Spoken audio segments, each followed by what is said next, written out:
Исәмісіз ТМВда адымлар вақыты жетті. Студияда Сәрия Хабибулина біздің бүгінгі шығарылышта. Җиңү көне якынлаша, мәйданнан җиңүчеләр атлый. Президент республика исеменнән рәхмәт әйтә. Туган җиренең азатлыгы һәм яктылык яшәге өчен гомерендә кызганмаган батырлар мәңге онытылмас. Разведчик Исхак Әхмәров яшерен фронтта көрәшкән, дөнья тарихын башка юлдан җибәргән милләттәшебез язмышы. Ул безнең халыкка ачылган бер 10% гына. Әле 90% Әхмәтовны беркем дә белми. Бер атнага соңарып язгы чәчүгә керештеләр. Ни өчен быелгы сезон узганыннан әһәмиятлерәк? Кормовойга нагрузка бик күп була инде быел. Аны мәйданда да арттырдык. Мөфтиләрне укыткан имам, халкыбызның без белгән һәм белмәгән тарихы. Күп галимнәребезне күргән шәхес һәм хәзерге вакытта аның шәкертләре әле дә динебезгә файда китерә. Республика җиңү көнен каршыларга әзерләнә. Бу атнаның күпчелек тантаналары ветераннар өчен һәм алар катнашында үтте. Без бу көннәрдә фронтовикларны хөрмәтлибез. Бөек Ватан сугышы кырларында вафат булучыларны, сугыштан соң арабыздан китүчеләрне, тыл хезмәтчәннәрен искә алабыз. Сугышның 1418 көне безнең ил 26 миллионнан артык кешесен югалта. Республикадан фронтка 700 мең солдат китә, 378 меңе әйләнеп кайтмый. Алар яу кырында вафат була, сугыш ялларында яралардан үлә, хәбәрсез югала. Хәзер Татарстанда 17938 ветеран яши. Сугышта катнашучылар, фронтовикларның тол хатыннары, сугыш инвалидлары. Җиңүнең 77 еллыгына әзерлек һәм бәйрәм тантаналарын уздыру турында бүген республиканың оештыру комитеты утырышында сөйләштеләр. Опера һәм балет театрында узган тантанада ветераннарны Рөстәм Миннеханов шәхсән котлады. Гөлнас Сәйфетдинова репортажы. Ветераннарны бүген кул чабып, рәхмәт әйтеп каршы алалар. Аларга сокланып карыйсың, тормышны яратып яшиләр, адымнары елдан-ел акрынайса да. Заводтан машиналар алып, сразу фронтка киттек. Турыдан-туры Курскыга барып кирдек без. Әнвәр Низамовны сугышка 1942 елда мәктәпне тәмамлауга алалар. Зенитче булган, бүген 98 яшьтә. Сугыш кырында күргәннәрен әле дә хәтерли. Беренче Украина фронтында мен Берлин алуда да катнаштым. Бөек Ватан сугышына Татарстаннан 700 меңнән артык кеше китә, яртысыннан артыгы яраланып, яу кырында ятып кала, хәбәрсез югала. Аларны 1 минут тынлык белән искә алдылар. Җиңү алып килгән бу көн бик тә кадерле һәм шул ук вакытта йөрәкләрдә авыр хатирәләр уята.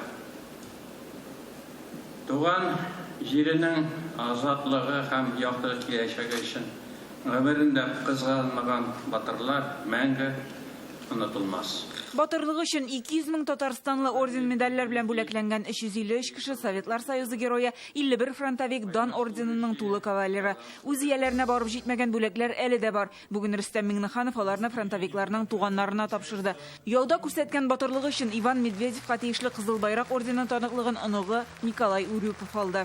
Рәмзия Ахунова 3-нче дәрәҗә дан ордены документларын әтисе Фәтхетдин Садыков өчен ала. Горурлык хиссе, иң беренче горурлык хиссе. Рәхмәт хиссе. Бу медале аның бирелгән Австрияны азат иткән вакытта. Войска наши обороняли Ленинград. Безнең гаскәрләр Ленинградны саклаган вакытта бабам пулеметчы булып алда бара. Фашистлар утача, бабам югалып калмый, онлап дошманны юк итә, үз ротасын коткара, аларга юл ача, үзе каты яралана. Яудагыларның батырлыгы, тылдагыларның аяусыз хезмәте. Залда ветераннар, тыл хезмәтчәннәре, сугыш чоры балалары. 12 yaşlarına уже колхозчы булып эшләй башладым. Җиңсез канып, сабан сырдык, икмәк чәчтек, икмәк урдык. Колхозчыларга бирәләр ул вакытта 200 грамм затруда дин. Сагынып сөйләргә урын юк апайым. 5 ел урман кистек, тракторда, плугарда җирдек, фирмада эшләдек. Эшләмәгән җир калмады. Тантаналы концертта сугыш җырлары яңгырый. Һәр чыгыш ветераннарга рәхмәт сүзләре белән тәмамлана. Хатирәләр яңара, күңелләр тула. Җиңүнең 77-нче язында каршыларга насыйп булды ди бүгенге чарада катнашучылар. Бу көнне генә түгел, ел әйләнәсендә ветераннарның һәрберсе игътибар үзәгендә булырга тиеш. Бүген бу хакта да зур сөйләшү булды. Җиңүнең 77 еллыгына әзерлек буенча оештыру комитетының утырышы Рөстәм Миннеханов җитәкчелегендә узды. 9 май ватаныбыз тарихында кадерле һәм изге көн. Ул илебезнең даны һәм горурлыгы. Бәйрәмгә багышланган Шаралар республиканың барлық районларында һәм шәһәрләрендә старт алды.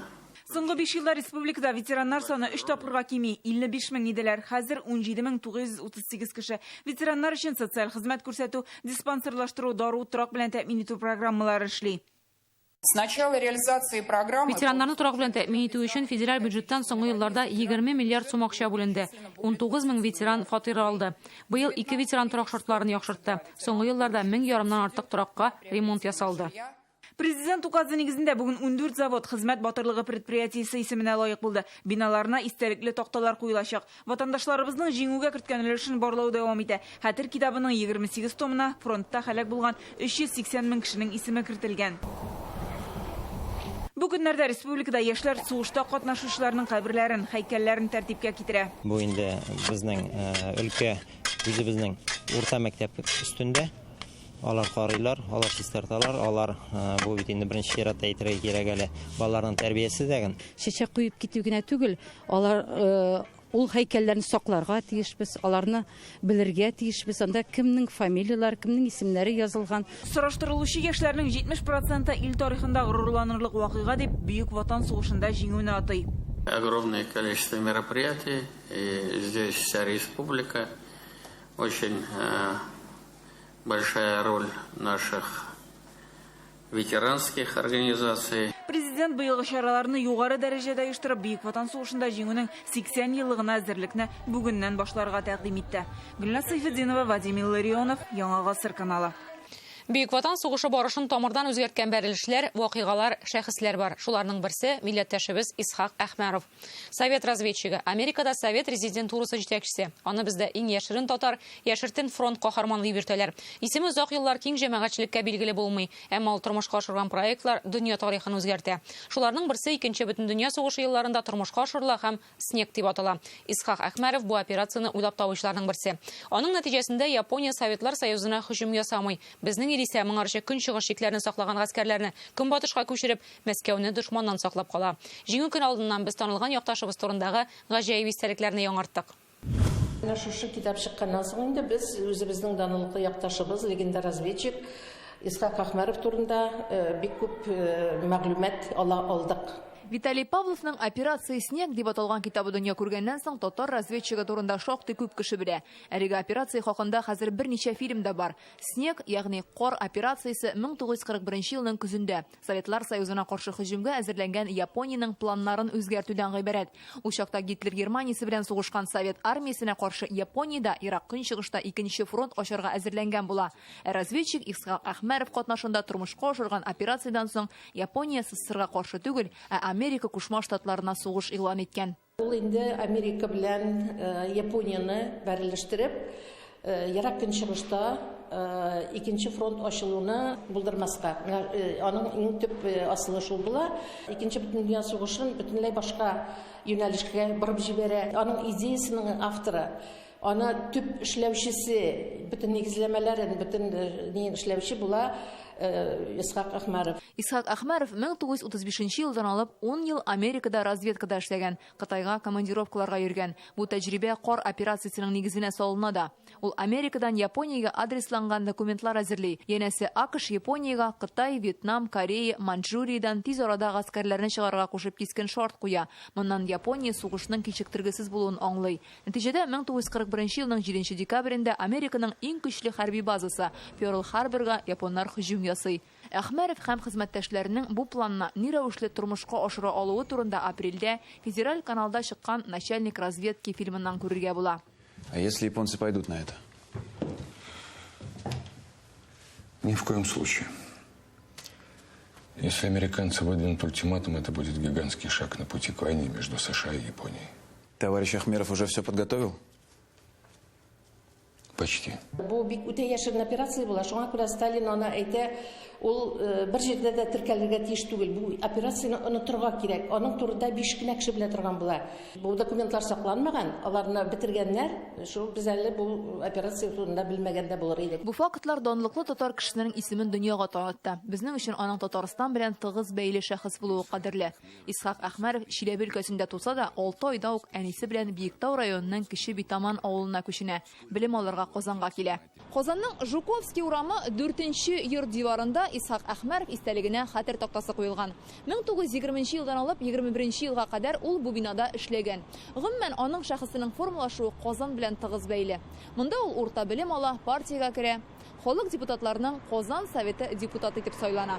1920 елда тасыр оешу турында декрет кабул итүдә катнашкан. Республиканың башлангычында Исхак Әхмәровның да өлеше бар. 1921 елда аны Санкт-Петербургка көнчыгыш халыкларының коммунистлар университетына җибәрәләр. Америкада ул Хелен Лаури белән гаилә кора, кызлары туа. Америкада яшәп үз иленә хезмәт иткән. Ул безнең халыкка ачылган бер 10% гына.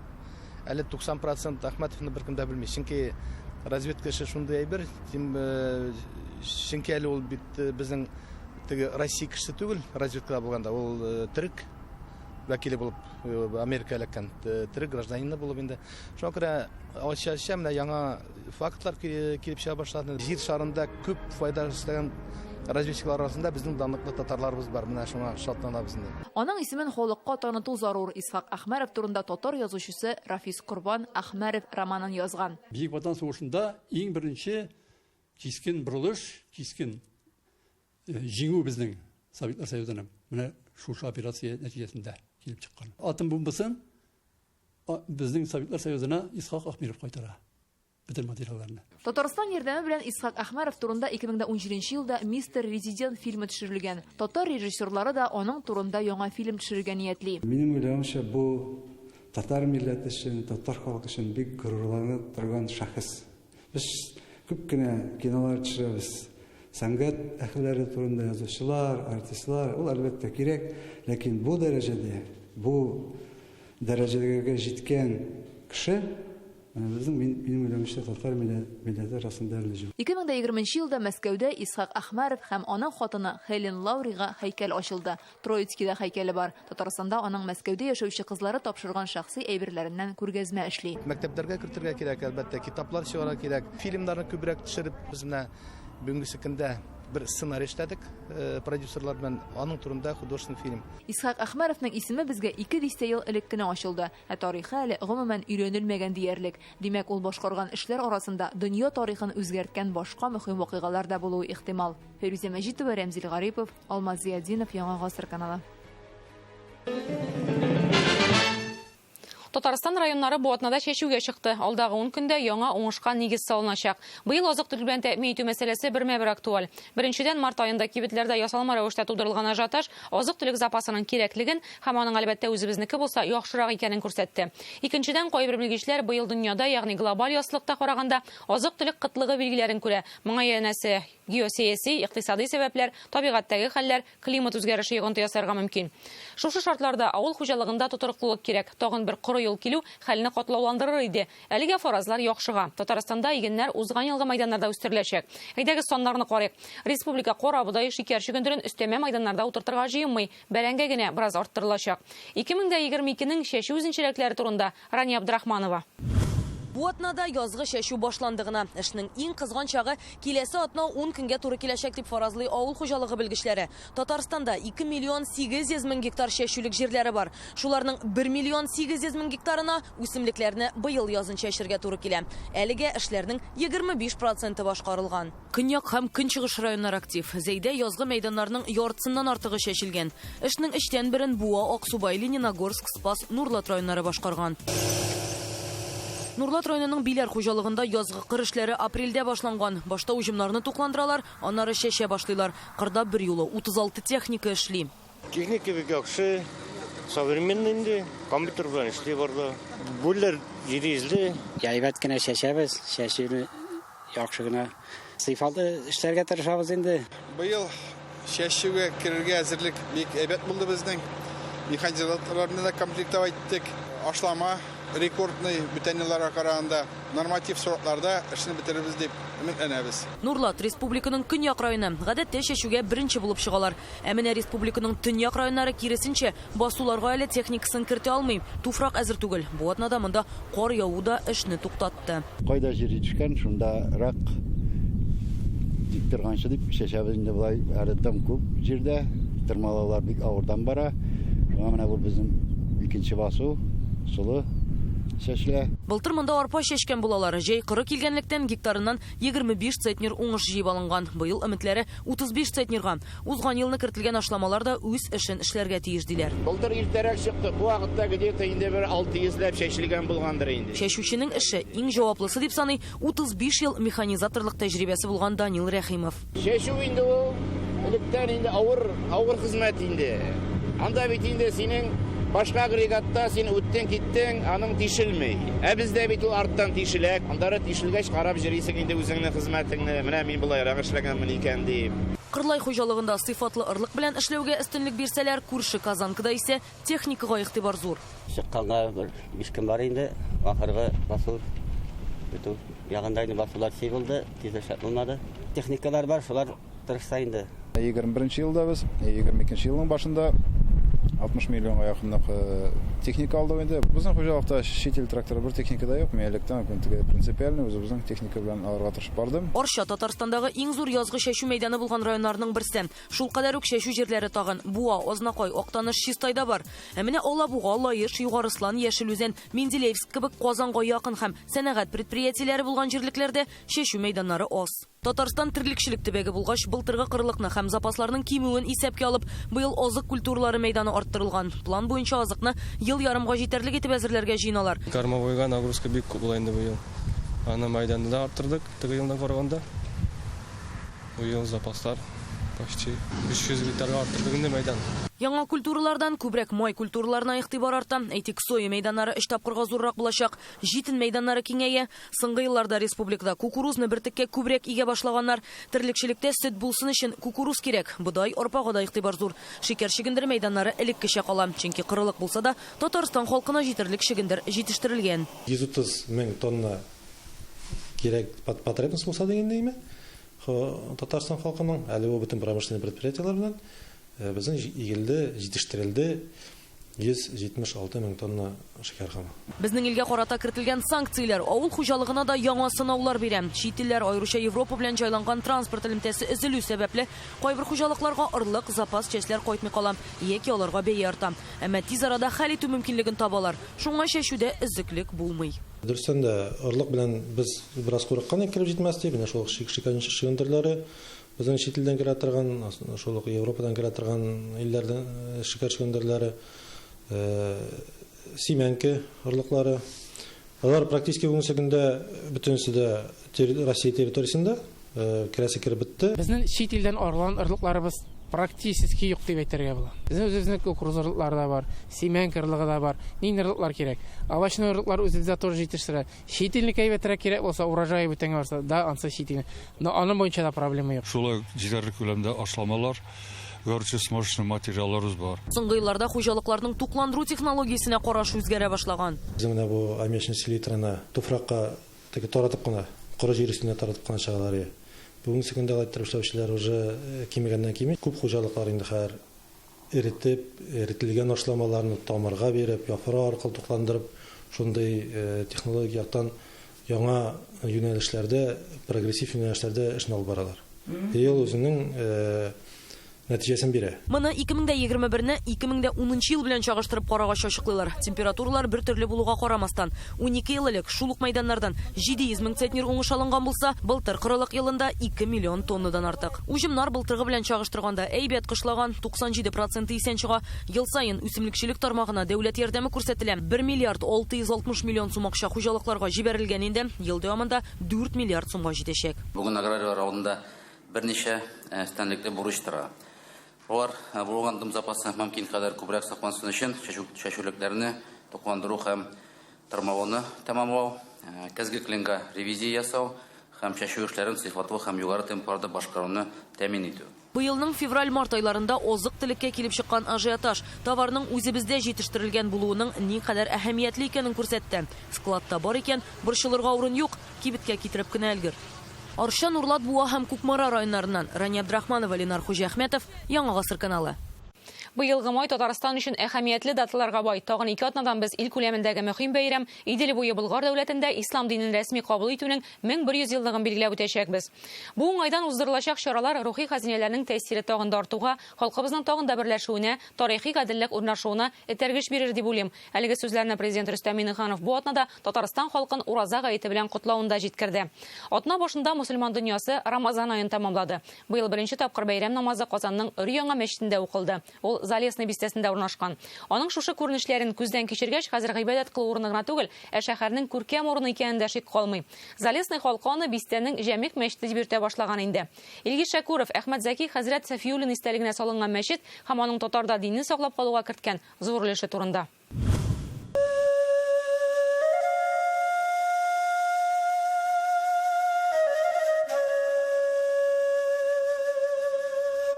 Урман арты бистәсендәге бу яңа мәчет нәфислеге белән җәлеп итә.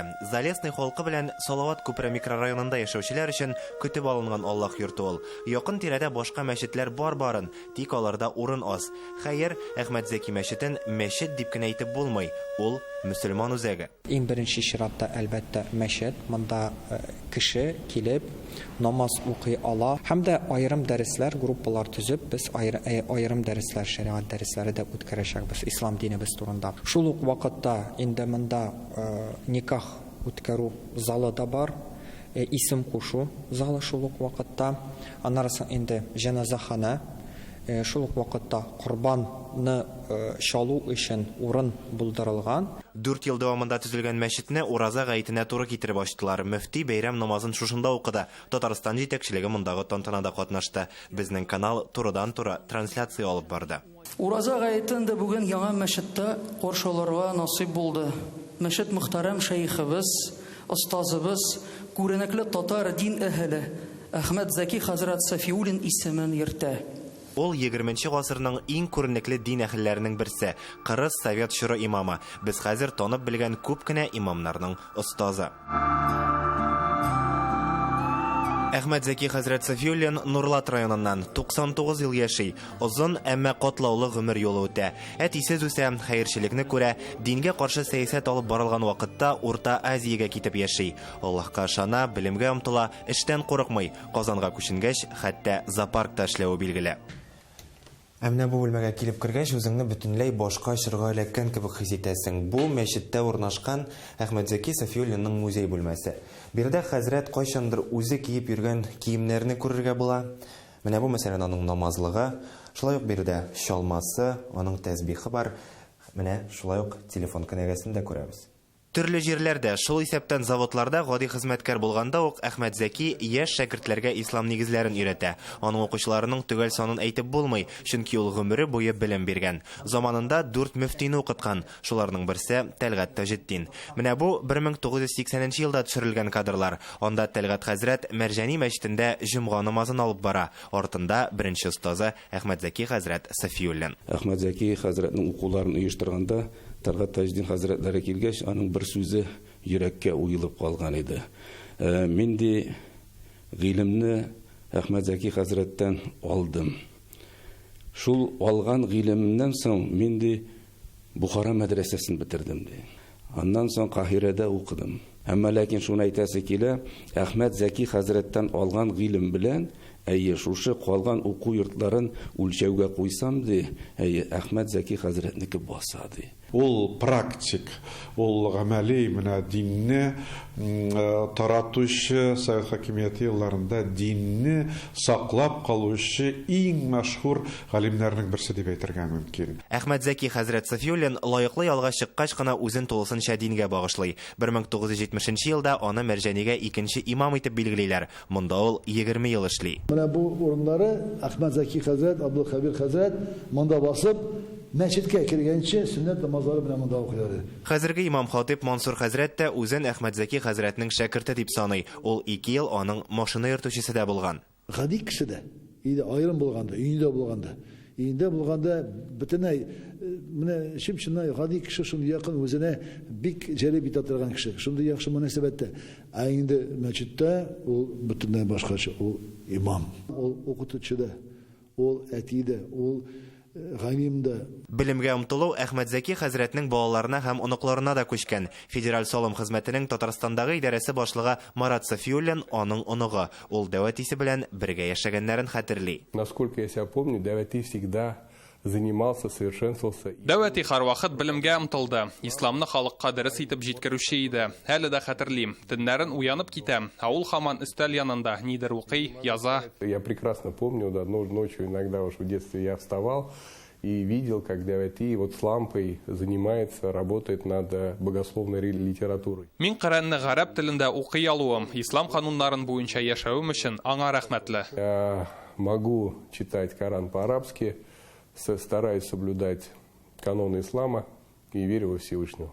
Яңа мәчет төзү тәкъдиме дә Марат Сафиуллинныкы була. Мондагы музейга Әхмәт Зәки хәзрәтнең шәхси әйберләрен бирәләр. Он был очень начитанный, очень образованный. Дәүәти бик белемле булды. Ул гарәп теленең 5 диалектын белә иде. Һәр сорауга тирән, әмма шул ук вакытта гади итеп җавап бирде. Күренекле дин эшлеклесенең исемен саклау максатыннан аның исемендәге укулар оештырыла. Туган авылында чаралар уза. Бу атнада мөселманнар яңа мәчеттә беренче җомга намазын укыды. Абу Ханифа хәзрәтебез күп китаплар язмаган. Кешеләр укыткан, аның кешеләре китаплар язганнар. Инде Әхмәт Зәки хәзрәт Абу Ханифа сыман шулай ук эшләгән. Хәзерге вакытта аның шәкертләре әле дә динебезгә файда китерә, мирасын өйрәнергә кирәк әле һәм Алла бирсә бу мәчет күңелләребездә тиешле урын алачак. Чөнки андый дәрәҗәдә мәчетләр бик аз безнең республика күләмендә, хәтта Рәсәйдә дә, мәсәлән, Кул Шариф бик матур дип әйтәбез, Ирек мәчете, Ак мәчет. Алар рәтендә дә хәзерге вакытта Әхмәт Зәки мәчете булырга тиеш дип уйлыйм. Илгиз Шәкүров, Ленар Хуҗахмәтов, Яңа гасыр каналы. Бүгенге адымнар тәмам. Мин сезгә файдалы яллар һәм күңел тынычлыгы телим. Якынлашып килүче бәйрәм белән сезне исән сау булыгыз.